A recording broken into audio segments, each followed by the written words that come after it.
আমাদের কাল দারিদ্র্যের মধ্যেই কেটে গেছে।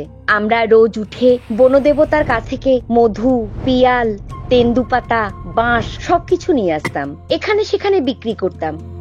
কখনো 4 পয়সা পেতাম, কখনো কিছুই না। কিন্তু সেটা ফেলে আসা অতীতের কথা।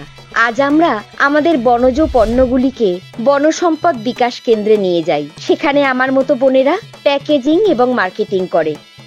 দেখে ভালো লাগে। সারা বিশ্ব আজ বনজ দ্রব্যের জন্য পাগল। আগে 10-12টি বনজ পণ্যে এমএসপি পাওয়া যেত, এখন 87টিতে পাওয়া যাচ্ছে। জমির অধিকারও আমাদের নামে হয়েছে। भारत को विकसित बनाने के लिए आदिवासी समाज का विकास और मुख्य धारा से आदिवासी समाज को जोड़ना ये हमारी सबसे बड़ी प्राथमिकता है। দেশের সকল বনবন্ধুদের জনজাতি গৌরব দিবসের অভিনন্দন।